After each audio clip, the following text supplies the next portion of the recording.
नमस्कार दोस्तों। आप सभी का स्वागत है हमारे YouTube चैनल सक्षम स्टडी सेंटर में। तो दोस्तों, आज हम आपके लिए लेके आए हैं वर्णमाला की श्रृंखला में पार्ट दूसरा। दोस्तों, कल हमने इसी श्रृंखला के 31 नंबर क्वेश्चन तक किए थे।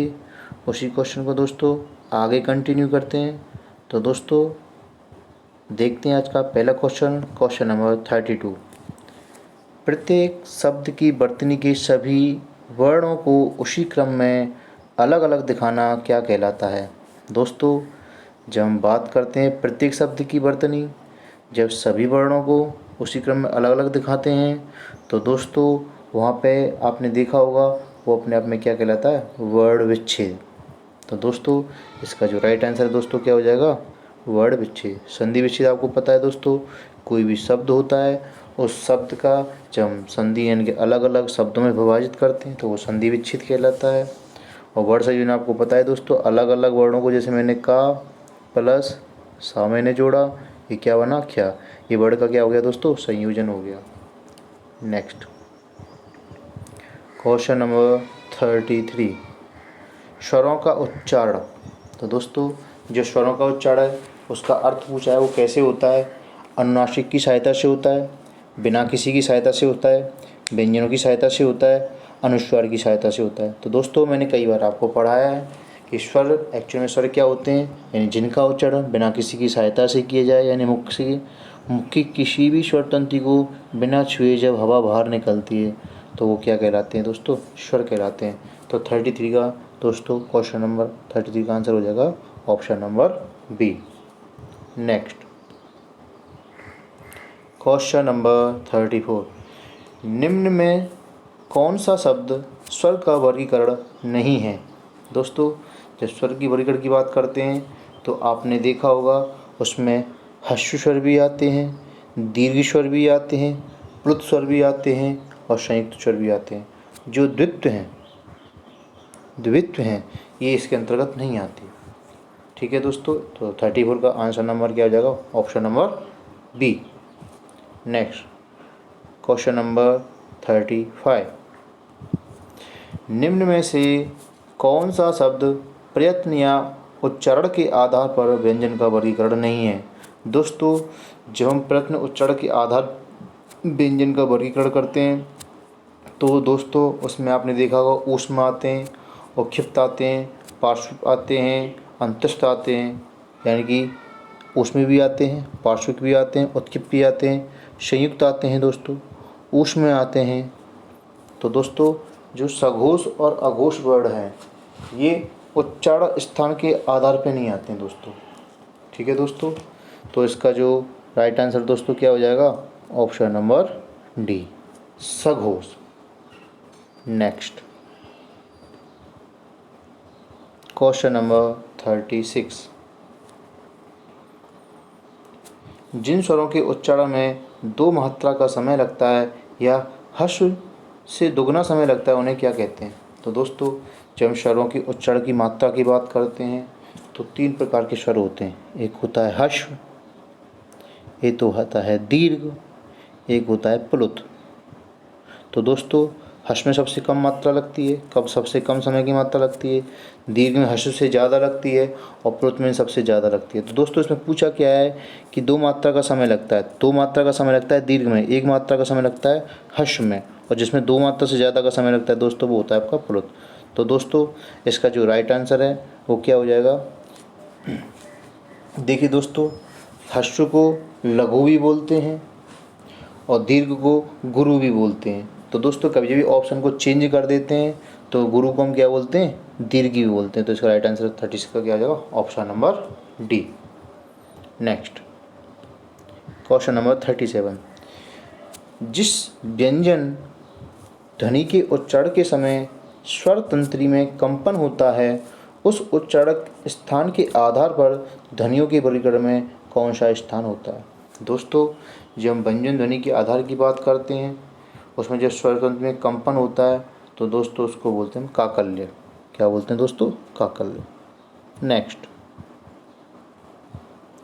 वर्णों के व्यवस्थित समूह को क्या कहा जाता है। दोस्तों एक होता है केवल वर्णों का समूह, एक होता है वर्णों का व्यवस्थित समूह। जब हम वर्णों के व्यवस्थित समूह की बात करते हैं तो दोस्तों वो वर्णमाला कहलाता है, और जब केवल हम खाली वर्णों के समूह की बात करते हैं तो वर्ण समूह कहलाता है। तो दोस्तों इस क्वेश्चन को थोड़ा सा देखते रहना। जब वर्णों का व्यवस्थित क्रम पूछा जाता है तो व्यवस्थित क्रम में आपकी वर्णमाला कहलाती है। क्या कहलाती है दोस्तों? वर्णमाला। तो इसका 38 का राइट आंसर दोस्तों क्या हो जाएगा? Option number A. Next question number 39, ख्या वर्ण किन दो वर्णों के मेल से बनता है? दोस्तों सबसे पहले हमको पता होना चाहिए ख्या वर्ण कैसा वर्ण है।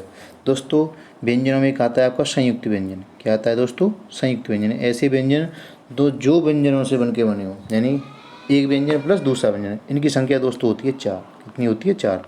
ख्या, त्रा, ग्र, ज्ञा और स्रा। तो दोस्तों जब हम ख्या की बात करते हैं, किसकी बात करते हैं? ख्या की। तो ख्या बनता है दोस्तों काम में हलंत यानी अपूर्ण का प्लस सा से। जब हम त्रा की बात करते हैं दोस्तों, यानी अधूरता प्लस रा से आपका त्रा बनता है। और जब हम ज्ञा की बात करते हैं दोस्तों तो जा प्लस अइया से मिलके बना होता है। और जब हम स्रा की बात करते हैं दोस्तों, यानी सा प्लस रा से मिलके बनता है। तो दोस्तों इसको थोड़ा सा ध्यान देना, इसमें कई बार पूछा गया है जो संयुक्त व्यंजन होते हैं वो किन किन वर्णों से मिलकर बने होते हैं। तो इसका राइट आंसर दोस्तों क्या हो जाएगा? Option number B. Next question number 40,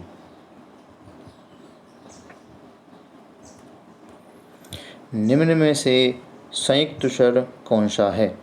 दोस्तों जब बात करते हैं संयुक्त स्वर की, यानी कि ऐसे स्वर जो अलग अलग स्वरों से मिलके बने, जैसे मैंने कहा दीर्घ ऊ, पहला ऑप्शन देखते हैं, ये लघु ऊ प्लस लघु ऊ से मिलके बना होता है।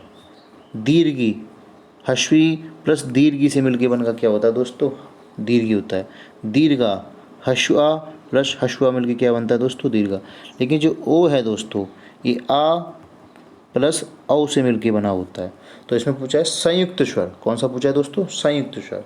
तो संयुक्त स्वर में आपका ऑप्शन नंबर कौन सा हो जाएगा? Option number C. क्या जाएगा दोस्तों? ऑप्शन नंबर सी।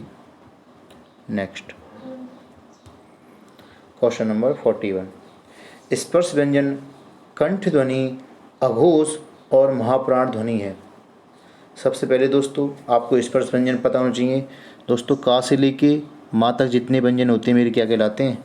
स्पर्श व्यंजन कहलाते हैं। फिर दोस्तों आते हैं कंठ की ध्वनि। क्या आती है? कंठ की ध्वनि। तो दोस्तों इसमें जो का वर्ग होता है वो का वर्ग की सारी ध्वनि कौन सी होती है दोस्तों? कंठ ध्वनि होती है। फिर आते हैं दोस्तों अघोष। दोस्तों मैंने कल भी आपसे डिस्कस किया था, एक होता है आपका अघोष, एक होता है सघोष। हर वर्ग में 5 वर्ण होते हैं। कितने होते हैं दोस्तों? 5। यदि मैं का वर्ग की बात करूं तो सबसे पहले क्या आएगा? का, फिर क्या आएगा? खा, फिर क्या आएगा? गा, फिर क्या आएगा? घा, फिर क्या आएगा? ना। तो दोस्तों ये पहला नंबर, ये दूसरा नंबर, ये तीसरा नंबर, ये चौथा नंबर, ये 5 नंबर। इस पूरे को क्या बोलेंगे? का वर्ग। दोस्तों क्या बोलेंगे इसको हम? का वर्ग।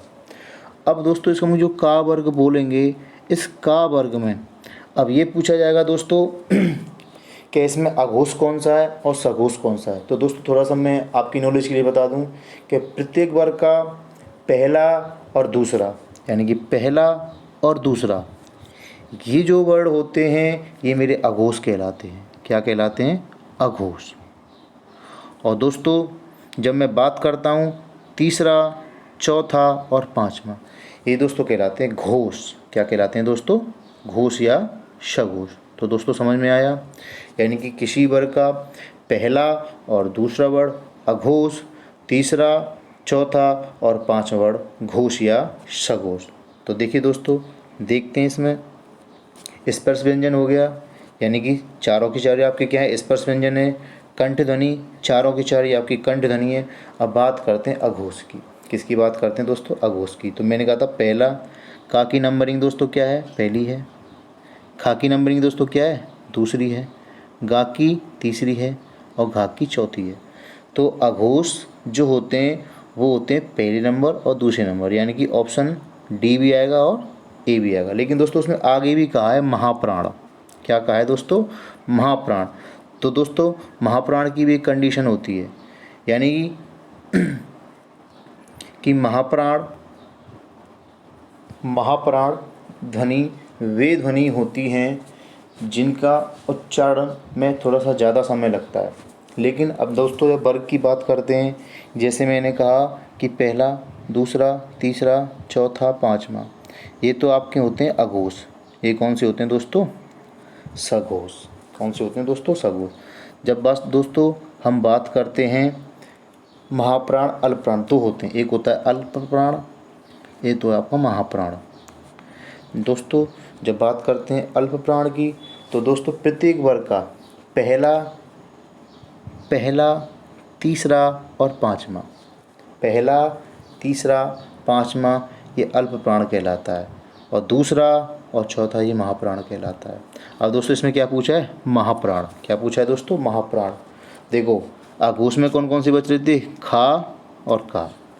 अब इसके बाद महाप्राण का कौन सा नंबर है? दूसरा। तो खा का जी नंबरिंग वो कौन सी है? दूसरी।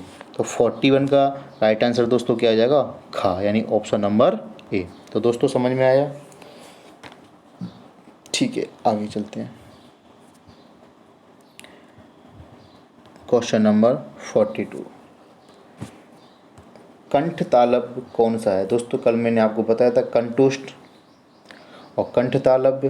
कंठ तालव्य आपके ए, ह्रस्व ए और दीर्घ, यानी ए और अ, ये दोनों ही जो ऑप्शन है, या दोनों ही जो मेरे आंसर हैं ये मेरे सही हैं। ह्रस्व ए भी आता है और दीर्घ ए भी आता है, जो किस में आते हैं? कंठ तालव्य में आते हैं। नेक्स्ट, सभी महाप्राण वर्णों वाले वर्ग हैं। दोस्तों अभी मैंने आपको डिस्कस किया था, महाप्राण यानी कि किसी वर्ग के वे वर्ण जो दूसरे और चौथे नंबर पे आते हैं। किस पे आते हैं दोस्तों? दूसरे और चौथे नंबर पे आते हैं। तो देखिए दोस्तों डायरेक्ट पहचान लिए, जो आपका खा है दूसरे नंबर पे आता है, चाछा दूसरे नंबर, टाठा दूसरे नंबर। तो दोस्तों सारे ऑप्शन देखने बजाय मेन कंसंट्रेशन करें डायरेक्ट आंसर पे, तो ऑप्शन नंबर सी 43 का राइट आंसर होगा। नेक्स्ट, क्वेश्चन नंबर 44, जब एक ध्वनि का द्वित्व हो जाए तब वह क्या कहलाता है? दोस्तों कल मैंने इसी प्रकार पे एक क्वेश्चन आधारित किया था। जब द्वित्व ध्वनि होती है वहाँ युग्मक ध्वनि कहलाती है। वो क्या कहलाती है दोस्तों? युग्मक ध्वनि। नेक्स्ट, दंतोष्ठ ध्वनि कौन सी है? दोस्तों कल भी मैंने आपको क्वेश्चन डिस्कस किया था, वह मेरी कौन सी ध्वनि कहलाती है? दंतोष्ठ। नेक्स्ट, सभी स्पर्श व्यंजन कौन से वर्ग में है? दोस्तों सभी की बात कर रहा है, तो जिसमें देख लीजिए का से लेके माँ तक सभी हों, का से लेके माँ तक सभी, वो आपके क्या कहलाएंगे? स्पर्श व्यंजन कहलाएंगे। देखिए दोस्तों इसमें हाँ है, ये नहीं आता, रा है, ये भी नहीं आता दोस्तों, या नहीं आता, अंतस्थ में आता है, यार अलावा आपके अंतस्थ व्यंजन में आते। तीनों की तीनों ऑप्शन क्या है इसके? गलत आंसर। तो इसका जो राइट आंसर है दोस्तों क्या है? 46 का option number A. Next, question number 47, अर्ध विवृत स्वर हैं, यानी कि अर्ध जिनमें आधा वो खुलता, वो मेरे क्या कहलाते हैं? अर्ध विवृत स्वर कहलाते हैं। दोस्तों ये ए है, ए है। नेक्स्ट, क्वेश्चन नंबर 48, जिनकी ध्वनि केवल मुख से निकलती है वे आपके क्या कहलाते हैं? दोस्तों वे ध्वनि जो केवल मुख से निकलती हैं वो निरुन्नासिक कहलाते हैं। दोस्तों क्या कहलाते हैं? निरुन्नासिक। दोस्तों ये कई बार पूछा गया क्वेश्चन है कि वे शब्द क्या है जिनकी ध्वनि केवल मुख से निकलती है। दोस्तों कई बार रिपीट भी होता है ये क्वेश्चन, बन रखे परीक्षा 2018 में आया हुआ क्वेश्चन है। तो इसका राइट आंसर क्या हो जाएगा दोस्तों? Option number B. नेक्स्ट,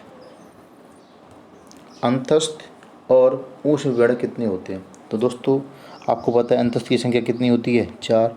ऊष्म की संख्या कितनी होती है? 4। अंतस्थ कौन सी होती है दोस्तों? या, रा, ला, वा। आपको पता है दोस्तों ऊष्म कौन से होते हैं? शा, शा, शा और हा, यानी कि 4 ये और 4 ये, तो इनकी संख्या कितनी होती है? 8। तो इसका राइट आंसर दोस्तों क्या हो जाएगा? ऑप्शन नंबर 49 का सी। नेक्स्ट, क्वेश्चन नंबर 50, रा का विवरण है। देखिए दोस्तों रा का सीधा सा कंसेप्ट है, रा आपका लुंठित वर्ड होता है। कौन सा होता है? लुंठित। अब देखिए इसमें ना तो इसमें लुंठित, ना इसमें लुंठित, ना इसमें, खाली एक ही ऑप्शन है, ऑप्शन नंबर ए, जिसमें लुंठित आ रहा है। बाकी दोस्तों आप देख लेना, रा सघोष भी होता है, रा अल्पप्राण भी होता है, रा आपका क्या होता है दोस्तों? अल्पप्राण के अंतर्गत आता है। तो इसका 50 का आंसर नंबर क्या हो जाएगा? Option number A. नेक्स्ट, देखिए दोस्तों, बहुत ही इंपॉर्टेंट क्वेश्चन है, कई बार पूछा गया है, ये भी आपको याद करना पड़ेगा। तो काकलवड़ है आपका कौन सा है? हा है, ये काकलवड़ कई बार पूछा गया है। काकलवड़ क्या है? हा। नेक्स्ट क्वेश्चन नंबर 52, या का उच्चारण स्थान है। दोस्तों जब हम अपने टॉपिक करेंगे तो इसकी डायरेक्ट ही होती है इच्यूशाना। क्या होती है दोस्तों?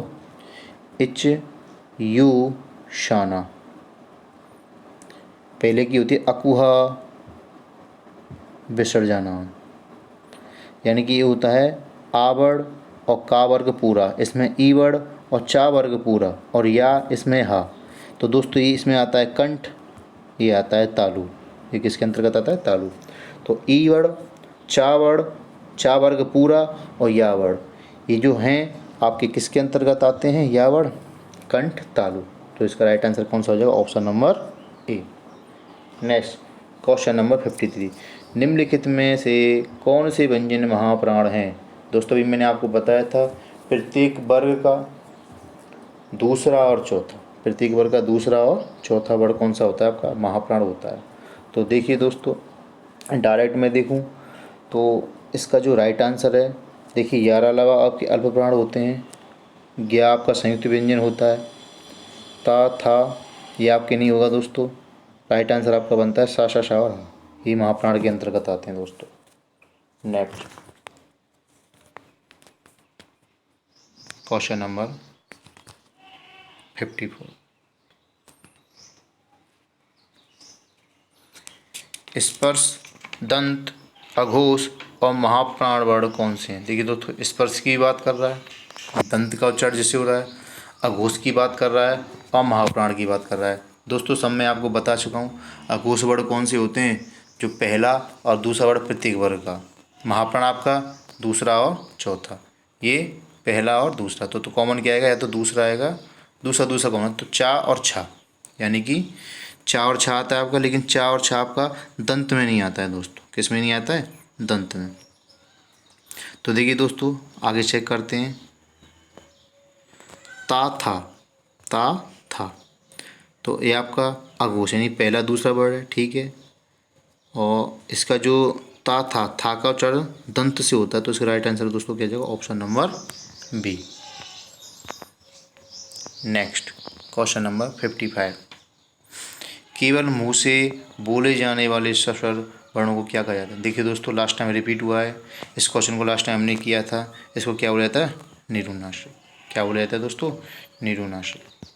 नेक्स्ट, निम्नलिखित में से व्यंजन तालव्य व्यंजन के अंतर्गत आते हैं या कहलाते हैं? कंठ तालव्य, यानी कि क च, का वर्ग और चा वर्ग, चा वर्ग का पूरा वर्ग क्या कहलाता है? तालव्य के अंतर्गत आता है। तो चा वर्ग का देख लीजिए, चा छा जा झा, ऑप्शन नंबर बी, इसके अंतर्गत सारे के सारे आपके आ रहे हैं। नेक्स्ट, किसके उच्चारण में कंठ और नासिका स्थान से मदद ली जाती है? देखिए दोस्तों, प्रत्येक वर्ग का पांचवा वर्ण नासिका से उच्चारण होता है उसका, यानी कि पहले वर्ग में ना आता है, दूसरे में यहाँ आता है, तीसरे में ना आता है, चौथे में ना आता है और पाँचवें में माँ आता है। अब ये कह रहा था कंठ, कंठ यानी कि का वर्ग की बात कर रहा है दोस्तों। किसकी बात कर रहा है? का वर्ग की। कि का वर्ग का ही आपका जो उच्चारण स्थान है वो कंठ से होता है, का वर्ग का। और का वर्ग का पांचवा स्थान कौन सा होता है दोस्तों? ड़ा। कौन सा होता है? ड़ा। का, खा, गा, घा और णा। नासिका से हो गया कंडीशन क्लियर। कंठ से ये पूरा का पूरा ग्रुप किस में बोला जाता है? कंठ के अंतर्गत बोला जाता है। तो आज का राइट आंसर दोस्तों कौन सा हो जाएगा? Option number A. Next question number 58, किसके उच्चारण में वर्ष की सहायता ली जाती है? तो देखिए दोस्तों, इसका डायरेक्ट आंसर आपको देखना पड़ेगा ऑप्शन नंबर सी, यानी सा की जो ध्वनि है उसकी उच्चारण स्थान क्या है? वर्ष। नेक्स्ट क्वेश्चन नंबर 59, ता और दा का उच्चारण स्थल के आधार पर क्या कहते हैं? देखिए दोस्तों, ता और था देखते हैं, क, च, ट, त, पा। सबसे पहले दोस्तों हमको पता है ता और दा आपके किसके अंतर्गत आते हैं? ता वर्ग के अंतर्गत। किसके अंतर्गत? ता वर्ग के अंतर्गत। और ता वर्ग का क, च, ट, त और प कंठ, तालव्य, मूर्धा, दंत। यानी कि ता वर्ग का जो उच्चारण स्थान किससे होता है दोस्तों? दंत से। तो इसका जो राइट आंसर ऑप्शन क्या हो जाएगा? Option number A. Next question number 60। निम्न में से अंतस्थ व्यंजन कौन से हैं? देखिए दोस्तों, अंतस्थ में आपको लास्ट टाइम लिखा चुका हूँ, या, रा, ला, बा। देखिए दोस्तों, इसमें से ऑप्शन ढूंढ लीजिए कौन सा आ रहा है। या कौन सा आ रहा है? ऑप्शन नंबर बी, ला। तो ला आपका किसके अंतर्गत आता है? अंतस्थ व्यंजन के अंतर्गत आता है। नेक्स्ट, निम्न में से अघोष वर्ण कौन सा है? देखिए दोस्तों, अघोष में आपको करा चुका हूँ, यानी कि वे वर्ण प्रत्येक वर्ग के पहला और दूसरा। तो देखिए टा वर्ड आपका, टा जो है इसी का स्थान पहला है, तो ये आपका क्या हो जाएगा? पहला ऑप्शन। 61 का आंसर नंबर ए। नेक्स्ट, महाप्राण, यानी कि महाप्राण वे वर्ग के दूसरा और चौथा। तो देखिए ये पहले पे आता है, नहीं होगा। टा ठा दूसरे पे आता है इसका चढ़ा, तो इसका आंसर हो जाएगा 62 का ऑप्शन नंबर डी। नेक्स्ट, देखिए दोस्तों, इसमें पूछा मूर्धन से हो, स्पर्श हो, सघोष हो, नासिक हो, अल्प प्राण हो। तो देखिए दोस्तों, पांचों की पांचों चारों की चारों नासिक हैं, पहली कंडीशन। दूसरा मूर्धा स्पर्श है, चारों की, ये भी खत्म और ये भी खत्म, इससे नहीं चेक होगा। देखिए दोस्तों, अल्प प्राण चेक करते हैं। अल्प प्राण कौन से होते हैं? प्रत्येक वर्ग का पहला, तीसरा और पाँचवा। तीनों की तीनों पाँचवीं कंडीशन है, ये तीनों की तीनों पाँचवें नंबर पे आते हैं, तो ये भी कंडीशन खत्म। अब खाली आपको मूर्धा देखना है और सघोष देखना है। तो सघोष तो आपको पता है, प्रत्येक वर्ग का तीसरा, चौथा और पाँचवा।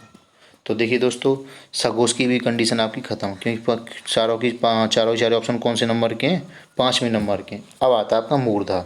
तो देखिए दोस्तों, सबसे पहले आता है आपका कंठ, फिर आता है आपका तालु, फिर आता है मूर्धा। यानी कि कंठ का वर्ग वाला, चा वर्ग वाला और टा वर्ग वाला। तो टा ठा डा ढा, टा ठा डा ढा। तो देखिए दोस्तों, इसमें जो 63 का क्या आ जाएगा? ड़ा। क्या आ जाएगा? Option number C. देखिए दोस्तों, ये आपको एलिमिनेट ही करनी पड़ेंगे, जब तक आपको एक कंसेप्ट क्लियर होगी कि आपका मूर्धा कौन सा होता है, स्पर्श कौन सा, सघोष कौन सा, नासिक कौन सा होता है, जब तक आप उसको नहीं लगा सकते हो। Next question number 64। निम्न में से अनुनासिक वर्ण कौन सा है? तो दोस्तों, जब अनुनासिक की बात करते हैं, अभी हमने ऊपर डिस्कस किया था, जिनका नासिका से उच्चारण होता हो, कौन सा होता है? वर्ण का पाँचवा। तो इसका ऑप्शन नंबर क्या आ जाएगा? सी। Next question number 65। निम्न में से मूर्धा ध्वनि है? कंठ, तालव्य, मूर्धा, यानी कि तीसरे का चट टा वर्ग का जितने वर्ग होंगे वो होगा। देखिए दोस्तों, ये खा होता है, पहले वर्ग में आता है, झा दूसरे वर्ग में आता है, ता ये तीसरे वर्ग की बात करें, ता चौथे वर्ग में आता है। तो एक ही ऑप्शन बचता है आपका, option number A. Next question number 66। उच्चारण स्थान के आधार पर निम्नलिखित में से दंत है? दोस्तों, जब वो डिस्कशन करेंगे तो देखिए आपको ये जो ला ध्वनि है, लतू लसाना, जब हम इसका कोड वर्ड देखेंगे तो 66 का option number D is right answer. Next question number 67। दीर्घ स्वर कौन सा है? यानी वे स्वर जिनकी मात्रा में, उच्चारण में मात्रा दो लगे या अधिक लगे, वो मेरे क्या कहलाते हैं? दीर्घ स्वर कहलाते हैं, गुरु स्वर कहलाते हैं। दोस्तों, इसका क्वेश्चन हमने पहला किया था। तो दोस्तों, इसका 67 का राइट आंसर कौन सा हो जाएगा? ऑप्शन नंबर सी, क्योंकि इसका जो उच्चारण होता है आ प्लस आ से मिलकर होता है, यानी दो मात्राओं का प्रयोग हो रहा है इसमें। जिसमें दो मात्राओं का प्रयोग होता है वो मेरे क्या कहलाते हैं? दीर्घ स्वर कहलाते हैं। क्या कहलाते हैं? दीर्घ स्वर कहलाते हैं। नेक्स्ट 68। देखो दोस्तों, अकुहा, जब हम बात करते हैं हा का उच्चारण, तो ये होता है अ कु हा, यानी आ वर्ण, का वर्ग पूरा और हा वर्ण, इन तीनों की ध्वनि कंठ से होती है। तो 68 का आंसर क्या आ जाएगा? Option number A. नेक्स्ट, अंत्यस्थ व्यंजन कौन से वर्ग में है? तो देखिए दोस्तों, अंत्यस्थ कौन से होते हैं? क्योंकि या, रा, ला, बा। तो देखिए दोस्तों, ऑप्शन में कौन से या, रा, ला, बा आ रहे हैं? देखो 69 का या, ला और बा, ये तीनों की तीनों वर्ड इसके अंतर्गत बी ऑप्शन के अंतर्गत दी गई। तो 69 का राइट आंसर दोस्तों क्या आ जाएगा? Option number B. Next question number 70, कौन से वर्ग के सभी व्यंजन अल्प प्राण हैं? देखो दोस्तों, अल्प प्राण की बात करते हैं, प्रत्येक वर्ग का पहला, तीसरा और पांचवा। देखो दोस्तों, ये पहला है का, चा भी पहला है और ता भी पहला है। तो दोस्तों जो 70 नंबर का ऑप्शन नंबर भी, देखो दोस्तों मैंने रैंडमली लगा दिया, मुझे पता नहीं था, फिर मैंने डायरेक्ट लगाया। का वर्ग पहले में आता है, चा वर्ग पहले में आता है, ता वर्ग पहले में आता है। और अल्प प्राण की कंडीशन यही है, प्रत्येक वर्ग का पहला प्रत्येक वर्ग का पहला और तीसरा और पांचवा ये वर्ग आपके अल्प प्राण कहलाते हैं, और दूसरा और चौथा ये महाप्राण कहलाते हैं। नेक्स्ट क्वेश्चन नंबर 71, ओठों यानी होठ जो होते हैं, ओठों की आकृति के आधार पर निम्नलिखित में कौन सा अव्रत मुखी स्वर है? तो दोस्तों जो ई है, इसमें थोड़ी सी होठों की आधे खुलते हैं, इस वजह से इसकी जो किसके अंतर्गत आती है, अर्ध अव्रत मुखी के अंतर्गत। ऑप्शन नंबर डी इसका राइट आंसर हो जाएगा। नेक्स्ट क्वेश्चन नंबर 72, जीवा के आधार पर स्वर कितने प्रकार के होते हैं? तो जीवा के आधार पर दोस्तों स्वर होते हैं 3 प्रकार के, अग्र, पश्च और मध्य। तो दोस्तों ध्यान रखना, पूछा जाता है डायरेक्ट कि जीवा के आधार पर स्वरों की संख्या कितनी होती है? 3 होती है, अग्र, पश्च और मध्य। नेक्स्ट क्वेश्चन नंबर 73, हिंदी में ध्वनियाँ कितने प्रकार की होती हैं? तो इसका जो राइट आंसर है दोस्तों क्या आ जाएगा? 2। नेक्स्ट मात्रा के आधार पर स्वर कितने प्रकार के होते हैं? दोस्तों मात्रा के आधार पर स्वर कितने प्रकार के होते हैं? 3। आपको मैंने बताया था, ह्रस्व, दीर्घ और पुलुत। तो दोस्तों ये 3 प्रकार के होते हैं मात्रा के आधार पर। नेक्स्ट क्वेश्चन नंबर 75, एक से अधिक वर्णों के मेल को कहते हैं? दोस्तों जब एक से अधिक वर्ण मिलते हैं तो वर्ण मिलकर क्या बनाते हैं? व्यंजन बनाते हैं। तो इसका राइट आंसर क्या आ जाएगा? 75 का ऑप्शन नंबर ए। नेक्स्ट 76, जिनका उच्चारण स्वतंत्रता से होता है और जो व्यंजन के उच्चारण में सहायक होते हैं उसे क्या कहते हैं? देखिए दोस्तों, जिनका उच्चारण क्या होता है? स्वतंत्रता से होता है। तो स्वतंत्र रूप से कौन से बोले जाते हैं दोस्तों? स्वर बोले जाते हैं। और आपको पता है स्वरों की सहायता से क्या बोले जाते हैं? व्यंजन। तो 76 का राइट आंसर क्या जाएगा दोस्तों? Option number A.